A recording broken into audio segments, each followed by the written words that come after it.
mengikuti Nabi Muhammad dan orang-orang yang rela berkorban untuk Nabi Muhammad sallallahu alaihi wasallam. Amin ya rabbal alamin. Hadirin yang dimuliakan oleh Allah Subhanahu wa taala, kebiasaan membaca Bukhari. Kebiasaan membaca Bukhari ini kebiasaan aslaf. Kebiasaan aslafun shalihun, para habaib terdahulu itu kebiasaan kalau sudah masuk bulan Rajab itu mereka apa? Baca Bukhari. Di sini bacanya Tajridus Shoreh. Kalau di Hadramut bacanya Bukhari. Bacanya Bukhari. Kita dulu waktu di Hadramut bacanya Bukhari. Kalau di Indonesia ya ini bagian dari rahmatnya para aslaf, bagian daripada rahmatnya aslaf. Bukhari itu kalau tidak salah 2 jilid. Nah ikut 2 jilid atau 4 jilid, 4 jilidnya.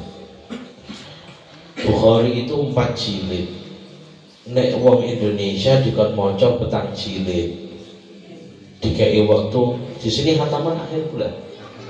Oh 30 dino. Kita kok akeh sing ilang. Akeh sing ilang. 4 jilid. Nah, Tajridus Shoreh cuman apa? Ringkasan daripada Sahih Bukhari. Ringkas jadi namanya Tajridus Shoreh. Ini apa dibaca oleh aslaf, baca para habaib. Untuk apa? Agar supaya kita ini kenal dengan Nabi Muhammad sallallahu alaihi wasallam. Kita mengenal apa sabda Nabi Muhammad sallallahu alaihi wasallam. Tambah bisa mengikuti Nabi Muhammad sallallahu alaihi wasallam. Sebab apa tadi disebutkan oleh Nabi Muhammad sallallahu alaihi wasallam? Tadi disebutkan masalah tasbih tadi. An Nabi Musa radhiyallahu anhu an Nabi sallallahu alaihi wasallam. An Nabi sallallahu alaihi wasallam qala innal mu'min lil mu'min kal bunyan. Sesungguhnya orang mukmin satu dengan orang mukmin yang lainnya. Orang yang beriman satu dengan orang yang beriman lainnya. Orang mukmin, orang-orang yang sama-sama beriman kepada Allah Subhanahu wa taala itu diibaratkan oleh Rasulullah sallallahu alaihi wasallam kal bunyan, seperti satu bangunan. Yashuddu ba'duhu ba'dha. Yang mana bangunan itu sifatnya apa? Akan saling mempererat satu dengan yang lainnya. Contoh sing jenenge bangunan iku mesti ana botone. Botot kok mbok totong iso ngeden, ora iso. Kudune ana semene. Kudune ana pasir. Ini untuk berdirinya satu bangunan itu perlu dengan yang namanya apa? Pasir, semen, boto, cocoran, besi. Sehingga apa? Setelah itu dikombinasi, dibangun, disatukan, akan menjadi satu bangunan yang kokoh, satu bangunan yang kokoh yang tidak akan pernah tergoncang. Seperti itulah Nabi Muhammad SAW mensifati innal mu'min lil mu'min kal bunyan, seperti halnya orang mukmin satu dengan orang mukmin lainnya itu seperti bangunan yang kokoh. Yashuddu ba'duhu ba'da, dengan catatan apa? Yashuddu ba'duhu ba'da. Orang mukmin tersebut mau apa? Mau menutup, mau menyempurnakan satu dengan yang lainnya. Wasyabbaka asabi'ahu, kemudian Nabi Muhammad sallallahu alaihi wasallam syabbaka niku ngeten lho. Syabbakan niku napa niki? Cara Jawa ngapurancang. Nah niki lho. Wasyabbaka asabi'ahu. Nah, ini tasbih ada hukumnya. Ini tasbih ada hukumnya. Makanya niku kita belajar dari hadis ini itu apa? Setiap yang diucapkan oleh Rasulullah, setiap yang diperintahkan oleh Nabi Muhammad sallallahu alaihi wasallam itu ada halnya yang mengarah kepada perkara yang wajib, ada yang mengarah kepada sesuatu yang sunnah. Niki ilmu usul nih. Niki ilmu usul. Jadi ilmu usul niku untuk istimbat hukum itu seperti apa? Segala sesuatu yang diperintahkan oleh Nabi Muhammad SAW niku bisa jadi dua hukum. Yang pertama bisa menjadi wajib, yang kedua bisa menjadi sunnah. Begitu juga sebaliknya. Yang dilarang oleh Nabi Muhammad SAW itu bisa menjadi haram, bisa menjadi makruh. Nih, kemudian tasbik ini ada hukumnya. Di sini Rasulullah melakukan tasbik itu untuk menjelaskan kepada apa?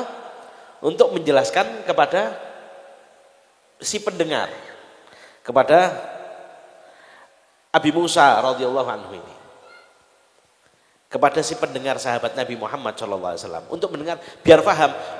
Orang Muslim satu dengan yang lainnya itu apa? Mereka itu memiliki hubungan yang erat. Apa? Seperti bangunan. Mereka itu apa? Ngeten lho. Mukmin ngeten. Cara gampangane ngono. Tasbik sendiri itu hukumnya apa? Tasbik sendiri itu hukumnya makruh. Seperti halnya yang diriwayatkan oleh Nabi Muhammad SAW ketika Sayyidina Umar bin Khattab masuk ke dalam agama Islam. Rasulullah SAW niku nate berdoa, ya Allah, berikanlah hidayah kepada salah satu di antara dua Umar. Berikanlah hidayah kepada salah satu di antara dua Umar. Yang satu Umar bin Khattab, yang satu kula supe niku sinten Abu Jahal napa Abu Lahab niku. Niku asmine Umar. Nah, Abu Jahal pada saat itu hidayah mau turun ke Abu Jahal, bukan ke Umar bin Khattab, mau turun ke Abu Jahal. Akan tetapi apa? Abu Jahal pada saat itu sedang duduk di pintu Ka'bah tasbih. Apa mau? Ngapurancang. Angel jenenge lho. Ngangel-ngangeli bahasa Arab. Ngapurancang. Tasbih. Sehingga apa yang terjadi? Yang terjadi hidayah tertolak. Masuk ke Umar bin Khattab. Yang mana pada saat itu Umar bin Khattab nembe ngamuk-ngamuk. Krungu dia baca surat Toha kan. Ketika mendengarkan surat adiknya membaca surat Toha, itu Sayyidina Umar bin Khattab tidak tasbih, tapi apa ngamuk-ngamuk. Akhirnya apa? Akhirnya tidak mau ditanya mana, ayo. Apa yang kamu baca? Oh, saya tidak akan berikan ini kepada kamu. Tidak, saya minta itu. Enggak, akhirnya itu karena dikaplok adik itu. Pak, Sayyidina Umar. Lawang Sungai Nil disurati mili. Sungai Nil disurati mili.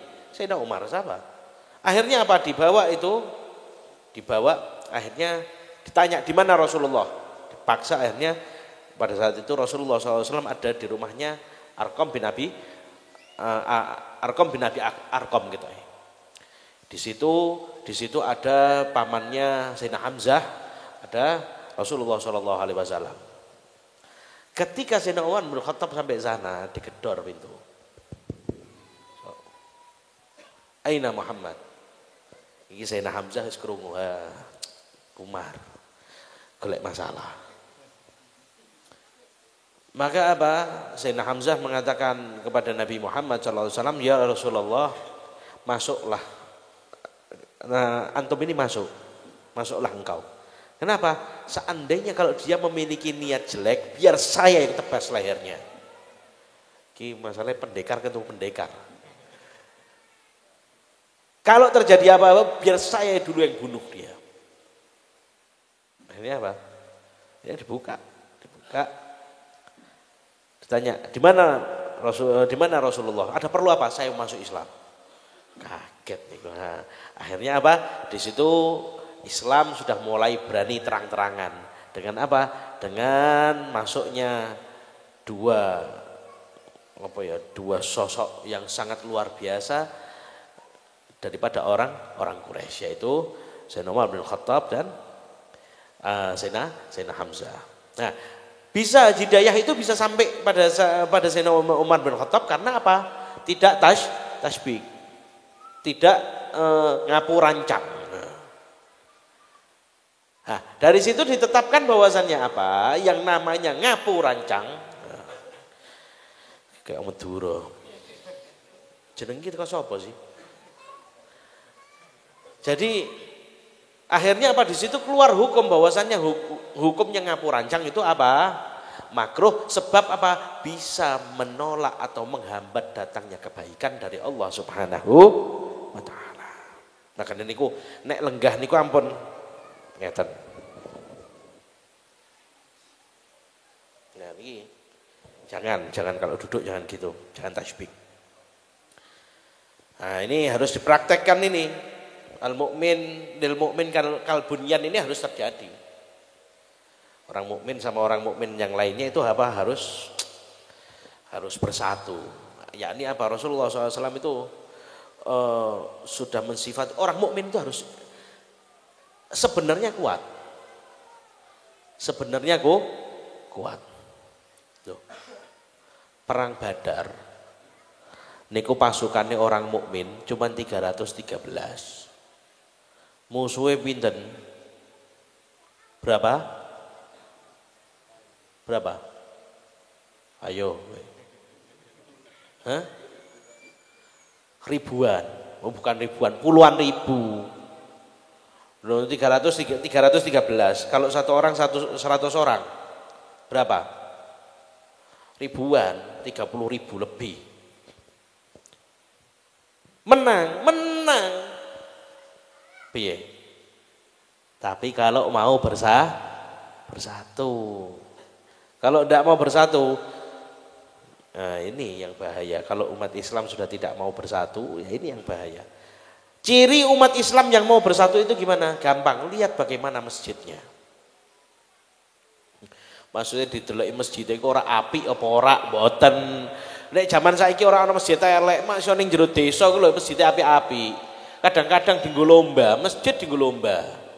Api-apian masjid, menorone, wah, anggarane masjid berapa sekian puluh M, sing salat mek wong telu.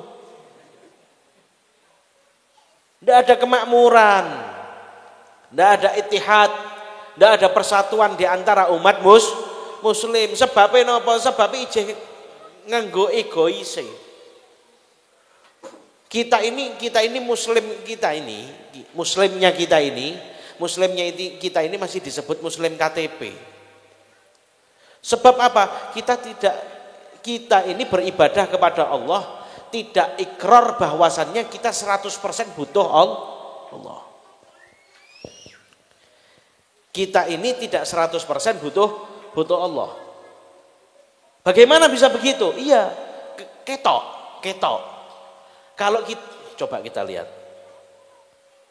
nek nembe kakean masalah, utangmu pirang-pirang, sing nageh pirang-pirang, sobone masjid. Sobone masjid pasti niku. Wah, donga khusyuk epol. Kemudian apa? Wah, nek iso iktikaf ning masjid. Niate ya iktikaf ya melayu daripada tagihan utang. Iku nek nembe wonten masalah. Kalau baru happy nyekel duit wakeh, wah nyekel duit akeh, kemudian apa? Wes bondone kemlarah, mobil kemlarah, tanah kemlarah, apa? Ojo sapa masjid. Kadang-kadang nek dina wis amale iku seminggu sepisan. Mong dino Jumat ya kan duwite MM-an nglebokno ne 1.000 rupiah geser nganggo sikil ngono pengen mlebu surga karo Kanjeng Nabi Muhammad sallallahu alaihi wasallam firdausil a'la jaluke. Lah rumangsane iku bangunane mbae apa piye? Firdausil a'la jaluke. Ini loh yang terjadi. Makanya itu saya bilang tadi apa kita ini keyakinan kita kepada Allah ini belum 100%. Kalau kita keyakinan kita kepada Allah, hamba niku pripun? Sifatnya hamba itu apa? Sifatnya hamba selalu butuh dengan tuannya, pasti. Ngeten. Teng mriki wonten sing gadah engon-engon. Nek wonten tiyang gadah engon-engon manuk, engon-engon kucing. Nah, anggap iku hambamu kucing karo manuk ya kan. Apa? Dia berharap untuk dikasih makan. Dia berharap untuk dikasihani. Wayahe birahi dikawinno. Wayahe ngeleh dipakani. Ya kan ngono. Itu kan harapan peliharaan yang kita pelihara. Nah, itu sifat seorang hamba itu seperti itu. Kita ini menghamba kepada Allah. Wa ma khalaqtul jinna wal insa illa liya'budun. Aku tidak menciptakan manusia dan jin kecuali untuk apa? Menghamba ibadah kepada Allah Subhanahu wa taala. Ibadah niku napa sih? Ibadah itu bahasa Arab.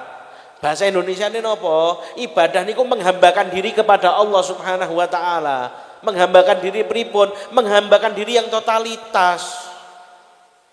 Menghambakan diri kepada Allah Subhanahu wa taala. Yakni apa? Kita istisyar, kita merasakan bahwasannya kita ini butuh dengan Allah Subhanahu wa taala. Lalu kadang-kadang sifatnya kita ini seakan-akan kita lisan kita mengucapkan butuh dengan Allah, akan tetapi keadaan kita lisanul hal itu mengatakan apa? Bahwasannya kita tidak butuh dengan Allah Subhanahu wa taala. Maka ciri umat Islam yang bersatu adalah apa? Umat Islam yang mau memakmurkan masjid-masjidnya. Terutama janjinya Rasulullah, umat Islam akan menang kalau sholat subuhnya seperti sholat Jumat. Sholat subuh seperti sholat Jumat. Iki ora diwalik, sholat Jumatnya kayak sholat subuh. Ruwet nih. Ini loh yang harus kita pikirkan. Kita ini semua mengaku umat Nabi Muhammad SAW. Ayo coba kita pikirkan problematika umat Nabi Muhammad SAW. Kalau kita memikirkan problem yang ada pada umat Nabi Muhammad SAW, insya Allah kita menjadi panitianya, tim suksesnya Kanjeng Nabi Muhammad. Nek wis dadi tim sukses, waduh, ndak usah njaluk sampean, enggak usah njaluk surga firdausil a'la, enggak usah njaluk. Ndak usah diminta apa, otomatis lo tim sukses kok. Ya, lo saya ingin nih. Lagi pilihan lurah, sampean dadi tim sukses iku lho. Mayoran kecandak gak? Kecandak. Walaupun bariku kecandak sepisan ndak, bariku lali kabeh. Iku nek pilihan lo lurah. Nek Kanjeng Nabi, oh ndak. Siapapun yang menjadi tim suksesnya Nabi pasti bersama Nabi, pasti ini. Karena Nabi ngeten. Kadang-kadang ya karo diakal barang ngono. Nabi itu bilang apa? Umatku yang masuk surga itu seperti apa? Kanjeng Nabi gegem pasir dingin itu. Ini penduduk surga. Digegem mendet pasir, digegem penduduk surga itu jumlahnya segini. Masa kepel, padahal padang pasir kan lemah kan, mbok kero ora entek-entek. Ini Kanjeng Nabi Muhammad SAW cuman apa bilang penduduk penghuni surga itu cuman segini. Berarti apa? Sangat sedikit. Caranya gimana? Cara untuk meyakinkan kita ini menjadi penghuni surga gimana? Gampang. Jadi tim suksesnya Nabi. Jadi tim suksesnya Nabi. Surga bersama Nabi. Wes gampang. Loh, aslafun sholihun menjadi tim sukses semua. Mereka apa?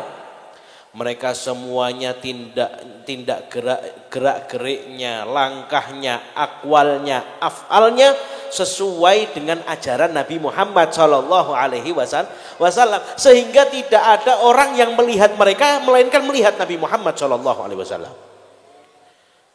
Nah ini ada cerita Habib Ja'far bin Syekhon Asgaf. Habib Ja'far bin Syekhon Asgaf itu punya ada penyakit. ada sakitnya gitu.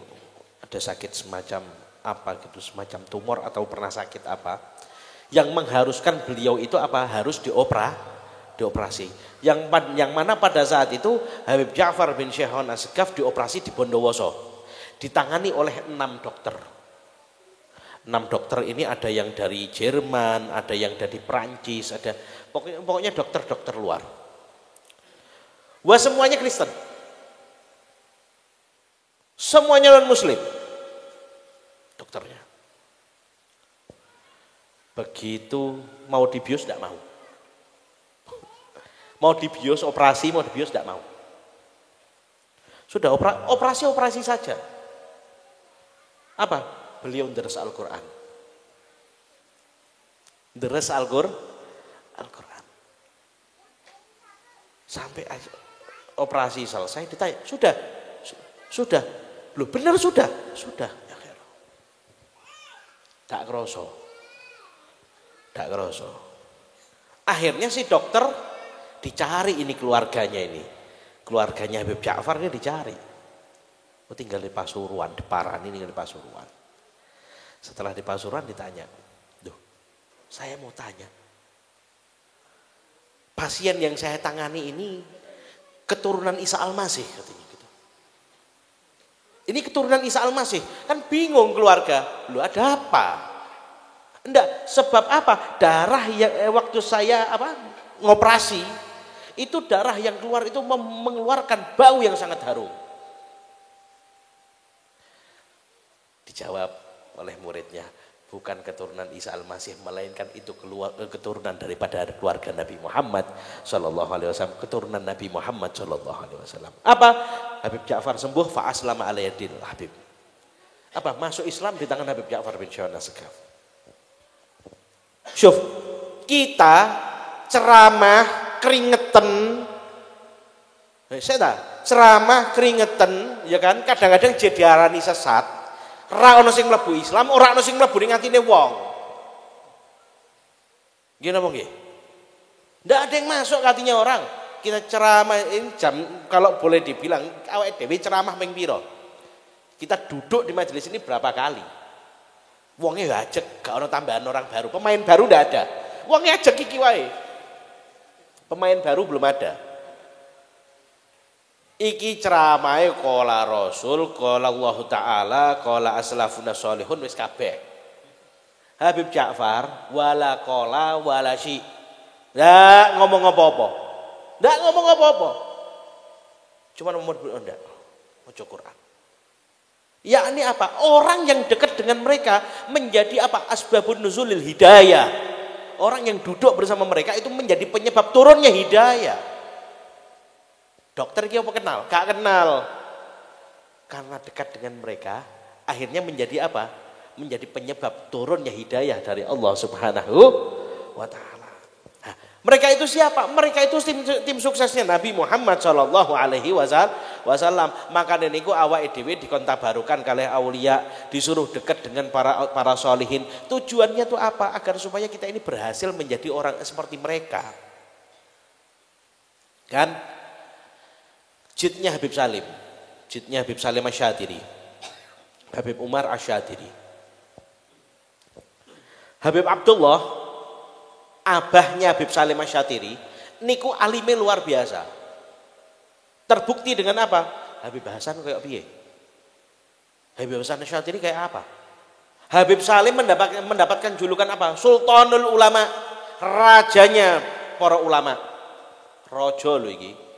Mufti di bawahnya. Lho mufti niku tesih ngaji kalian Habib Salim. Habib Umar bin Hafid itu apa? Masih baca minhaj sama Habib Salim. Habib Salim niku nanti punya perpustakaan besarnya luar biasa. Niku nate wonten tamu tangklet kalian Habib Salim. Habib, ini segini banyak kitab ini. Antum sudah pernah baca semua ndak? Nek awakmu takoki ngono kira-kira piye? Gak macem-maceman. Ini Habib Salim yang ditanyai. Habib antum ini kitab segini banyaknya, itu sudah pernah dibaca semua. Jawabannya Habib Salim apa? Nek ngomong sing apik, nek trimone maca cah cilik iso maca. Kalau kamu tanya sama saya, sudah hafal atau belum? Maka apa? Dites. Mengambil kitab di pojok sana, diambil, dibaca. Oh, sebutkan qala radhiyallahu anhu disebut. Sebutkan, berhenti. Yang neruskan Habib Salim. Ketika baca, berhenti, kemudian apa? Itu diteruskan sama Habib Salim. Oh, itu seperti ini, penjelasannya seperti ini. Dan itu disebutkan, itu adanya di baris sekian, halaman sekian, kitabnya cetakan ini. Kalau yang cetakan ini adanya di halaman sekian, baris sekian, halaman sekian. Sak halamane, sak barise, sak pojokane hafal. Ini cucunya. Koyok ngene medeni ini. Al Habib Abdullah, abahnya Habib Salim, wah, nemen alime. Itu pernah ditanya sama abahnya, berarti jidnya Habib Salim, mbahnya Habib Salim. Ditanya, wahai Abdullah, nak, wahai anakku, cita-citamu itu apa? Cita-citamu itu apa? Karena si anak terkesima dengan apa? Orang tuanya. Dengan kealimannya, dengan kesolehannya, dengan poin dan poin. Apa? Al-Habib Abdullah bin Umar Asy'atiri mengatakan kepada ayahnya, apa? Saya cita-cita saya itu pengen jadi seperti Abah. Cita-cita saya pengen jadi seperti Abah. Apa yang terjadi? Diamuk. Wahai anakku, saya itu bisa seperti ini karena dulu saya punya cita-cita. Apa? Saya punya cita-cita agar bisa menjadi Ali bin Abi Thalib. Cita-citanya pengen jadi Ali bin Abi Thalib. Jadinya apa? Itu mbahnya, kakeknya, jidnya Habib Salim Syatiri. Luar biasa alimnya. Makanya itu apa? Jadilah tim suksesnya Nabi Muhammad SAW. Kita baca hadis Nabi, kita renungi, kita duduk. Ayo, walaupun kita tidak paham artinya, cobalah kita mengartikan itu dengan hati kita. Cobalah pancarkan itu dengan cahaya iman kita. Insya Allah apa? Kita akan tersambung dengan Nabi Muhammad SAW. Makanya itu apa? Wes jangan sojo sing aneh-aneh lah. Biarlah hidup ini aneh. Memang apa? Islam datang dengan aneh dan kelak akan apa? Berakhir dengan aneh. Islam datang dengan aneh dan akan pergi dengan aneh. Iya, Islam gharib. Islam orang yang memeluk agama Islam dianggap aneh, gila. Dan nanti di akhir zaman orang yang memeluk agama Islam pun dia akan dibilang gila. Mereka orang-orang yang berpegang teguh dengan agama Islam pun akan dibilang aneh dan gila. Oh, gak zaman Islam itu apa? Oh, maaf apa Islam itu tidak perlu sudah. Kita ini berada di zaman yang modern. Kita harus memodernkan diri. Apa? Oh, nek meja melu model Kanjeng Nabi. Ketinggalan zaman. Apa? Sekarang era digital. Apa? Nah, ini bahaya. Apa? Berarti sudah apa? Keluar daripada ajaran Nabi Muhammad SAW. Islam datang dalam keadaan gharib, dalam keadaan aneh, dan akan pergi dalam keadaan aneh. Nah, mudah-mudahan kita semua menjadi orang-orang aneh. Lho aneh sing model ngene kan ngono aja, model aneh sing nyelewah iku aja. Mudah-mudahan kita ini menjadi orang aneh. Orang aneh apa? Orang aneh yang mengikuti Nabi Muhammad SAW. Tapi daripada waras-waras tapi nyelewah. Mending aneh tapi jalur ngono lho. Dadi wong sing cerdas. Jadi itulah, ayo kita ikut Nabi Muhammad SAW. Ayo kita cintai Nabi Muhammad SAW. Apa? Oh sudah, jangan tanya Habib caranya cinta dengan Nabi Muhammad itu gimana? Wes tidak usah mbok takokno apa? Cintai Nabi Muhammad SAW dengan caramu sendiri. Jangan tanya wes. Cintai Nabi Muhammad dengan caramu sendiri. Wes sak karepmu. Yang penting la tukhalifus syara'. Yang penting jangan apa? Kamu langgar yang namanya syariat. Karena apa? Melanggar syariat itu keluar daripada cintanya Nabi. Cintai sesuka hatimu. Apa? Kowe isone sholawat gemboran nek iso nglegokno atimu. Kamu bisanya apa? Aku isone nangis tok, nangis entekno luhmu. Sing penting nangis nggo Kanjeng Nabi, aja nangisi mantan. Tangisi. Memang ada yang pantas untuk ditangisi, ada yang tidak pantas buat ditangisi. Yang pantas buat ditangisi apa? Rasulullah lebih pantas ditangisi. Kan gitu. Kalau kita mau nangis, kita ini kalau bisa plong dengan nangis, kita cinta, kita rindu dengan Rasulullah. Apa? Kita pengen nangis so, sak entek banyumu. Eluh ku sak entek eluhe. Meh mbok emberi ya ora apa-apa. Kan ngono. Silakan cintai Rasulullah dengan caramu sendiri. Dengan caramu sendiri. Wis kowe sing isone terbangan ya, nek terbangan iso sambung karo Kanjeng Nabi. Wis terbangan sampai getahen kabeh tanganmu. Monggo silakan. Ora ana sing larang. Cintai Rasulullah. Yang penting itu poinnya, cinta kepada Rasulullah. Kalau sudah cinta dengan Rasulullah, pasti akan cinta dengan keluarga Nabi. Kalau sudah cinta dengan keluarga Nabi, sudah pasti apa? Insya Allah akan menjadi tim suksesnya Nabi Muhammad SAW. Loh ini urut-urutan nih. Cintai Rasulullah sudah. Kita ini barokahnya baca hadis ini. Ayo sudahlah, ayo kita minta kepada Allah. Ojo njaluk sing aneh-aneh. Apa? Ya Allah, saya minta apa? Cinta kepada Nabi Muhammad SAW. Kalau kita ini sudah merasakan cinta dengan Nabi Muhammad SAW, maka kita akan tahu qimatud dunia. Kita akan tahu apa? Berharganya dunia ini seberapa sih? Mereka para aulia itu memandang dunia dengan apa? Nah, dengan mata yang sudah dipenuhi dengan cinta dengan Nabi Muhammad SAW. Sehingga apa? Mereka tidak melihat dunia ini dengan apa? Dunia ini raja. Tidak, dunia itu budak. Mereka beranggapan seperti itu. Segala sesuatu yang dapat memuluskan jalan mereka untuk mengenal Nabi Muhammad, untuk mengenal Allah Subhanahu Wa Taala, dia gunakan. Enggak. Ini loh hebatnya para aulia. Sebab apa? Cinta dengan Nabi Muhammad Sallallahu Alaihi Wasallam. Mudah-mudahan Allah Subhanahu Wa Taala menjadikan kita orang-orang yang cinta dengan Nabi Muhammad Sallallahu Alaihi Wasallam. Mudah-mudahan Allah Subhanahu Wa Taala menjadikan kita semua, keluarga kita, sanak famili kita, orang-orang yang cinta dengan Nabi, orang yang cinta dengan keluarga Nabi, dan mudah-mudahan kita kelak dikumpulkan bersama Nabi Muhammad Sallallahu Alaihi Wasallam, ma'an nabiyyin wa siddiqin wa syuhada wa shalihin wa hasuna ulaika rafiqa.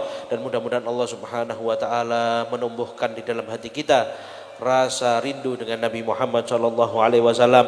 Mudah-mudahan Allah Subhanahu Wa Taala menerima rasa cinta kita, dan mudah-mudahan Nabi Muhammad Sallallahu Alaihi Wasallam menerima rasa cinta kita. Amin ya rabbal alamin. Hadza minni wal afu minkum. Assalamualaikum.